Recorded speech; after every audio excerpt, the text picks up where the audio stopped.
Hi అండి. నేను మీ అనిల్ రాజునండి. బాగున్నారంతా? ఆరోగ్యకరంగా ఉన్నారా?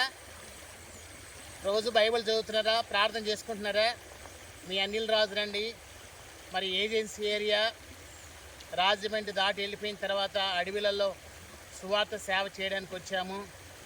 మరి మా సేవ కొరకు, పరిచర్య కొరకు ఇక్కడ చాలామందికి మేము సువార్త ప్రకటిస్తున్నా ఈ వారమంతా.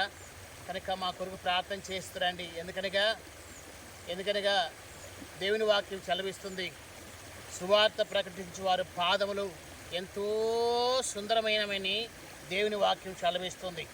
కనుక ఇక్కడ ఒక మాట రాయబడింది. 1 కొరింథీయులకు రాసిన పత్రిక 3వ అధ్యాయం 8వ వచనంలో, నాటువాడును నీళ్లు పోయేవాడును ఒకడే, ప్రతివాడు తాను చేసిన కష్టం కొలది జీతం పుచ్చుకొనును. మేము దేవుని జత పనివారమే ఉన్నాం, మీరు దేవుని వ్యవసాయకును దేవుని గృహంలోనే ఉన్నారు.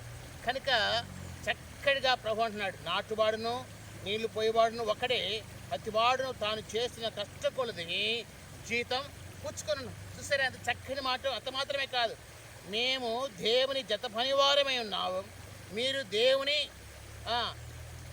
వ్యాపారమును వ్యవసాయమును దేవుని గృహమునై ఉన్నారు. ఎంత గొప్ప మాట. కనుక దేవుని యొక్క సృష్టి చూడండి ఎంత చక్కగా ఉందో. ఈ వాతావరణం అంతా చక్కగా, అక్కడ కొండ ఇక్కడ నీరు పారుతుంది. కనుక ప్రేమిన వర్లారా, ఇదంతా కూడా దేవుని యొక్క సృష్టి. కనుక సృష్టికర్తమైన ప్రభువును మనం పూజిస్తూ, ఆయన ఆరాధిస్తూ, ఆయన గణపరుస్తూ వస్తాం. నా ఛానల్ ఇంకా ఎవరైనా సబ్స్క్రైబ్ చేయకపోతే మీ మీ ఫ్రెండ్స్కి చెప్పండి, అనిల్ రాజ్ ఇవాంజలిస్ట్ అని ఉంటుంది. సబ్స్క్రైబ్ చేయండి, లైక్ కొట్టండి. మా కొరకు నిత్యం ప్రార్థన చేస్తురండి. మీ కొరకు నేను ప్రార్థన చేస్తా.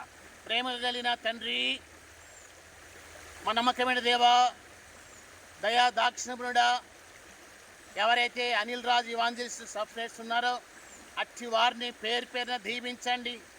కొనైనా అనేక స్థాట్ల సువార్త ప్రకటించడానికి సహాయం చేయండి. ఎవరైతే సర్వసత్యమైన వాక్యం వింటున్నారో అట్టి వారిని మీరు బలపరచండి, సేవలు అభివృద్ధిపరచండి, విస్తరించండి, ఫలింపచేయండి. ప్రభువా, మరి అనేక విషయాలు మేలు చేయమని నన్ను మేము తగ్గించుకుంటూ మీ నామని హెచ్చిస్తూ యేసు ప్రభునామన ప్రార్థించి పెట్టుకుంటున్నాం తండ్రి. ఆమెన్. హాయ్ అండి, మీ అనిల్ రాజ్.